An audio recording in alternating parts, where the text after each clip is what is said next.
Hello everyone and welcome back to Let's Play Pseudoregalia. In the last part, we explored more of Castle Sansa, eventually making our way both into the empty bailey and tower remains, grabbing several new movement abilities for Sybil in the process, and now we're back in the Listless Library to actively clean up the rest of this area. Specifically using the cling gem on top of a small key we got last time, we can actually now come into this area and grab both a health piece as well as a new aspect for ourselves. And while we're here, we might as well also take care of the time trial for this area because, like I said last time, every major area in the game has one. That's another clear mind. I believe one more of those, we can actively have more power for our power meter on the top left. Also, because I don't think I've mentioned it yet, if you touch the black and purple fog, it's not death, of course, like we just saw. It's just a void out. But where it respawns you at times feels wrong. It largely, in my experience, tries to put you in the last floor piece you touched. But there's times you'll touch a floor and it will not respawn you then, it'll send you to an earlier part of the room, and I cannot tell why, frankly. Also worth noting, I've seen that apparently if you touch the fog itself, it's not a void out, it's the pit below it that technically is. You can be in the fog and take some damage, but if you platform yourself correctly, you can avoid the void out. Doing so to survive the void out is just really tight, so in most instances you're not going to be able to pull it off. Here's what the time trial is, by the way, for the Listless Library.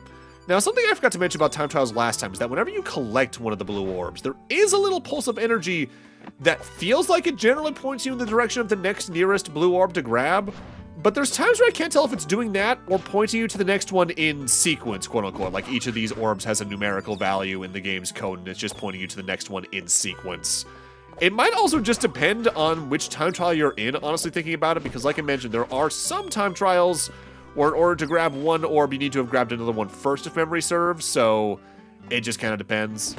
As for this trial's par times, getting the bronze requires grabbing all 8 orbs within 50 seconds. Getting the silver requires doing so within 35 seconds, and getting the gold requires doing so within 25 seconds. Again, like I mentioned last time, the silver and gold par times are largely just bragging rights and self-tests. The bronze is what you need to actively get the reward. Completing this time trial gives you the aspect of sweater, which unlocks the sleepy time outfit for Sybil.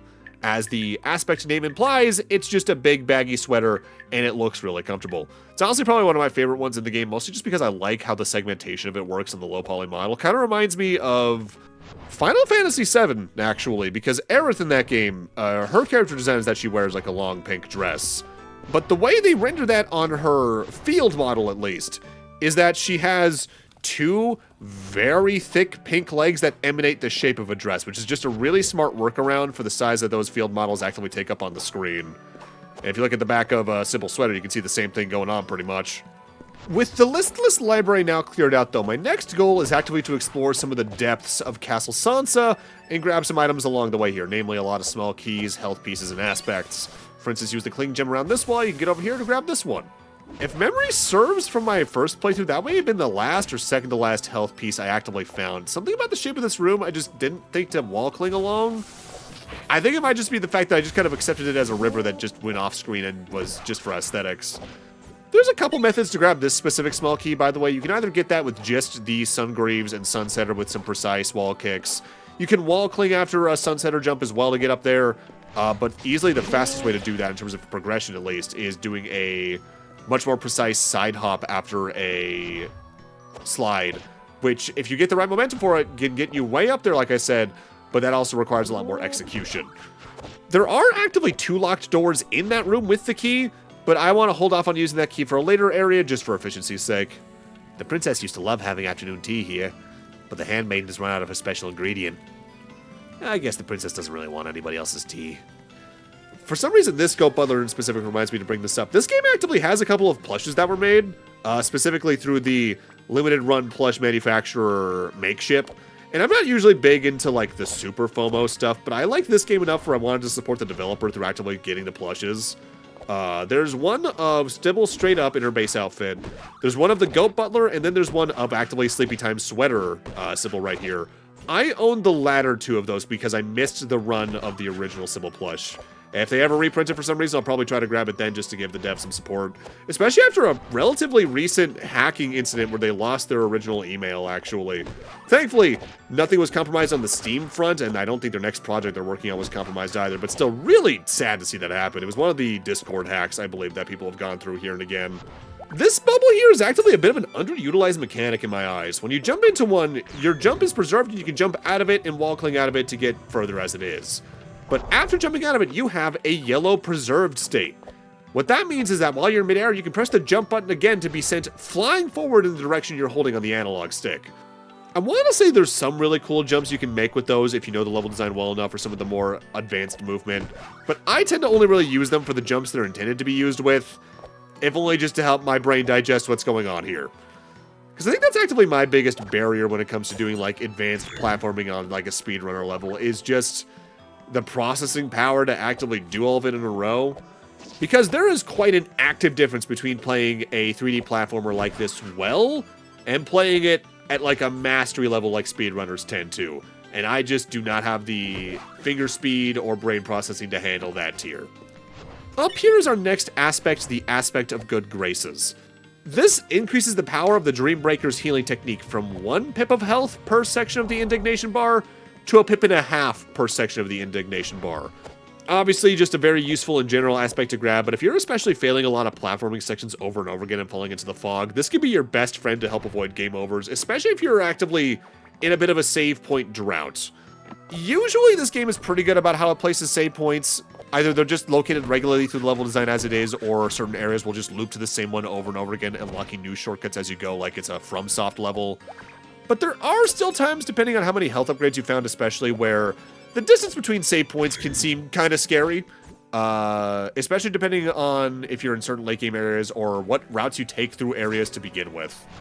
Because if it's not clear by this point, by the way, this game has some of the best level design I've ever seen in a platformer of any type, 2D or 3D, especially with how it actively interacts with Sybil's evolving moveset.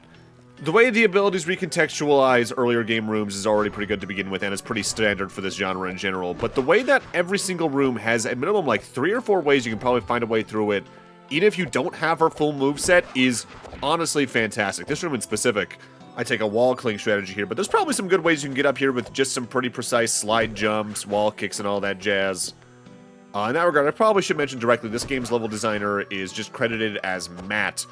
Matthew Martinez, in specific. They did both the level design and texture work for this game, so a lot of this game's visual identity is also due to them. They also were a contributor to the Nintendo Switch version of One Shot. They were a contractor for pixel art on Elsie back in 2024, but the same year Pseudoregalia released, 2023, they were also a concept designer, level designer, writer, animator, and environmental artist for Vernal Edge, which is a game I should probably check out at some point if it has the same level designer, honestly. We've made our way through the level design here in Castle Sansa, by the way, to reach this room in specific, which is technically a more roundabout way to reach the area I want to reach, but it's a way to get there all the same. There's also an entrance to the new area we're reaching here elsewhere in Castle Sansa, as well as at the Empty Bailey. If memory serves, on my first playthrough, I used the Empty Bailey entrance to find this area, though I forget if I could actively do too much in there at the time with the abilities I first had. Using these entrances is definitely a little bit trickier, especially when it comes to movement stuff, but if you know how to get up there, you can reach it pretty easily and also get a new aspect along the way. This is our third aspect of Clear Mind. So now if you actively look just next to the indignation bar on the top left, there's now a very awkwardly placed extra rectangle that indicates a 4th power bar there. Now, this is a very minor nitpick, and for all I know, maybe there's going to be a patch later on that actively changes this. But that rectangle indicating a 4th power meter piece is perhaps the only part of this game's art direction I do not like. It just feels so tacked on there. Where have you been? 3 bean casserole? Not enough for one man. I could eat like 20 beans at least. So get to it, please. Rude. I heard that the theater was still in good condition, but it seems even this place has been affected. Affected by what? Good question. Before we actively get into talking about this area itself, let's talk to 2 more goat butlers over here. Nuts, I really wanted to see the show today. Sorry, miss, can't let you in. Theater's closed until all the haze is gone. So, obviously, things in this world are already kind of off-feeling to begin with, but that's probably one of the first indications you'll likely find that there actively is something wrong in this world besides the princess deal with the tower and all that. I'm not going to talk too much about my theories and all that probably until at least the ending outright, but this game's definitely got, I think, a lot of symbolism for stuff that even then isn't really dived into outside of fan theorization. So the Twilight Theater, this is another one of my favorite songs in the game. I just really like jazzy tunes in general. Won't lie though, minor moment of embarrassment for me. When I first reached this specific entrance to the area, I saw the closed theater gates next to those goat butlers and thought it was meant to be an exit to the area in general, with maybe a switch to open up the gates on the other side. That is not the case on two factors, because obviously you could just platform up the pillars like we just did, but also there's no switch over there. You could just use that place as an entrance. If memory serves, after that point, I decided to actively tackle the rest of the Twilight Theater entrances I had found by that point, and then went over to the entrance over in the empty Bailey, which is on one of the far walls of the area because I didn't show it off earlier. Going in this entrance gives us that straightforward path to that health piece as well as the aspect of empathy, but it also gives us a fast way down to this area's main chunk. The theater stage is the main focus of this area because there is a major key in there beyond 3 layers of gates, so we need to hit 3 different switches across the area to lower them. Hence why there's 3 different paths leading from the main stage. We want to enter this door from the main stage first, as there's actively a power-up over here we're going to need to actively complete the other 2 pathways as it is. And getting a little ahead of ourselves here, I mentioned earlier in the LP that the Strikebreak is probably the ability I forget I have the most in the game, the charge up for the Dreambreaker. And that's true, but that also really goes to show how much I forget about this next ability in the game, because it's actively tied to the Strikebreak itself as well. Due to that, I should also note, you need the Strikebreak to complete Twilight Theater. If you're playing along and avoided grabbing it at the time due to maybe having issues during the sunset or backflip cancel, or wanted to wait for the moment in progression you needed to grab it, the wall clink from the Tower Remains is what you needed to grab that, so you should have it before fully exploring this area. And on the opposite side, if you found this video through YouTube trying to find your way through this area due to being stuck, head back to Sansa Keep, there's an ability there you missed. With that said, speedrunners completely skip this area pretty much. Like I've mentioned, the Cling Gem allows you to do a lot of clips through walls or gates in specific. They use a mixture of high-tier platforming skill as well as those clips to reach these switches from the main theater room itself, which really, really shortens this area, barring wanting to go for 100% here and again. Also, I just realized I got a little bit ahead of myself there. This is the pathway you need the Strikebreak for, which they signpost pretty immediately. I forget if I actively had the Strikebreak when I first reached this area on my first playthrough. I want to say I did, because the way I handled my first playthrough of this game, the lack of map notwithstanding, is every time I got a new movement ability and I remembered places where it might come in handy, I immediately beelined it for those areas to see if it could help me out. And largely that worked out pretty well, but it also means I was going up and down and all around at all times in the game, more or less. The only places I really didn't do that in were things like Twilight Theater, where you can get the entire thing done in one visit, assuming you already have the requisite abilities to complete it. Though in that regard, I also can't tell in this specific area if the time trial here wants you to have a certain later game ability or not. It feels like it does, but you can get it done perfectly well without it. Here's the ability I actively always forget about in this game, the cousin to the Strikebreak. This is the Soul Cutter. Hold attack until your weapon is ready. Release to fire. Enhances your charge attack with a long-distance projectile. If you have power available, it'll consume a level to enhance the damage. Can be aimed in first person if need be. So, pretty straightforward. If you now charge a Strikebreak and release, you'll shoot out a whirling circle of wind that can be used to activate switches or the like from a long distance, which is what you need to do to actively leave this area where the Soul Cutter itself is. It does also consume some of your indignation power if you have some to do some extra damage, but frankly, I always forget it does that. As the tooltip said, though, you can also aim it in first person, which is something I actively haven't talked about at all yet. There is a first person button in this game. I think I have it mapped to the right thumbstick button. Largely, it's just there for you to get a good look at things, but you can rotate and move around in it slightly, and it's actually really good for the Soul Cutter because it allows you to aim with a lot more precision.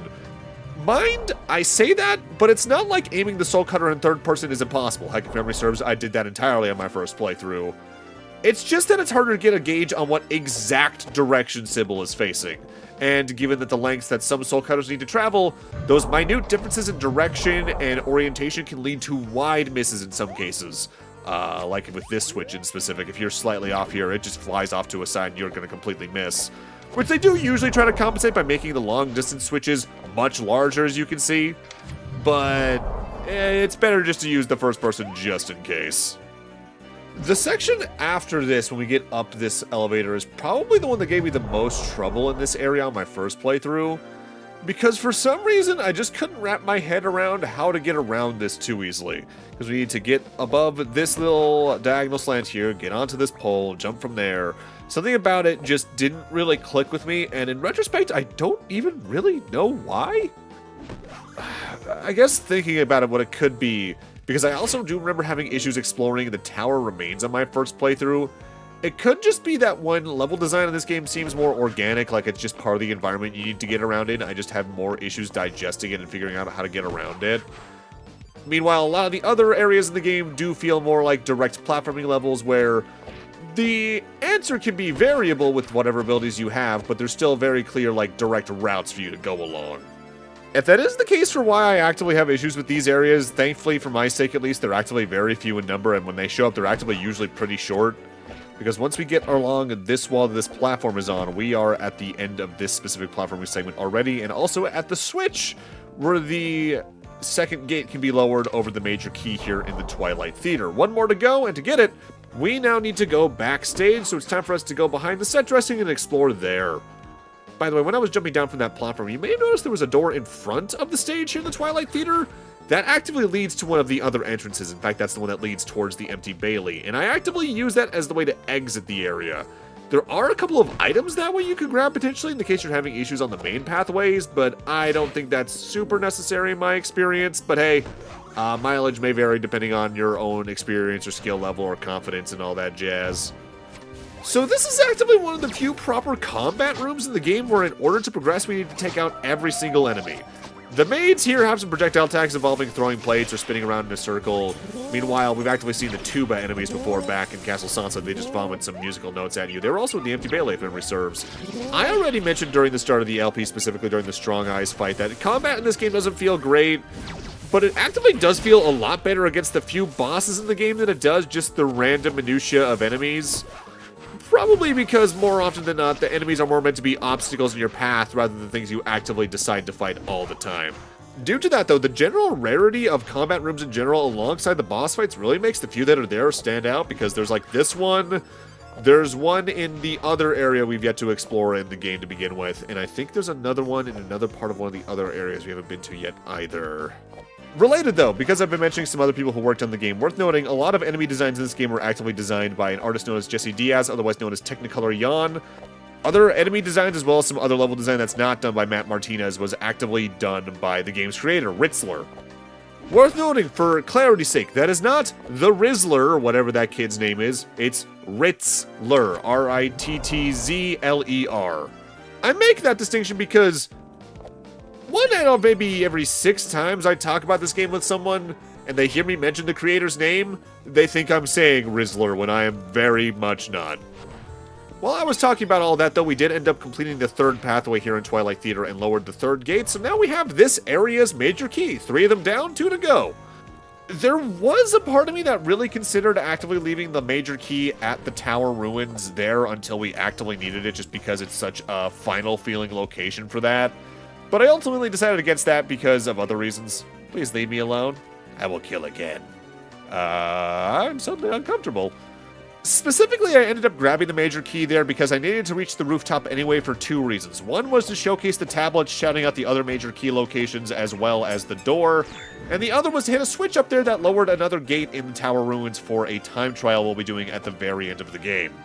So if you actively enter the Twilight Theater from this entrance, you'd actively have to use the bubbles to platform around in tandem with, say, the Cling Gem and all that, which is very satisfying to do, but I seldom ever enter this area from that direction nowadays because of my knowledge of level design as it is. Plus, while the aspect that's in this room can technically come in handy during the main part of the theater, I'd rather save this room for last anyway because this is also where the time trial for the Twilight Theater is. In specific, come over here and hit this switch to unlock it off in the distance over there. We'll be taking care of that in a moment, but I do want to grab the aspect that's in here first. Specifically, we want to get to the opposite corner from where that switch was. This is probably one of the least useful aspects in the game for me, specifically because I tend not to engage too much with the random enemies in an area, but in the boss fights it can still be pretty important. Fans of Kingdom Hearts 2 rejoice because it's time for us to get our aerial recovery. This is the aspect of aerial finesse. Press jump during your knockback state to regain balance. Pretty directly just the aerial recovery from Kingdom Hearts 2. Now, this is actually a bit of an interesting time trial for 2 reasons. First off, this is where we're going to start seeing different colors of orbs. Red ones cannot be collected until the prior blue one has been grabbed, if memory serves. as well as gold or yellow ones. Those ones I believe serve as the goal orb, so to speak, where you need to collect that one last. At least that's what it's felt like to me. I've always kind of avoided collecting the yellow and red ones until I absolutely had no other choice, just out of fear of failing the state along the way. Now, this time trial in specific, you can gain a benefit by waiting until we get a later power-up because it allows you to get this orb a little more safely.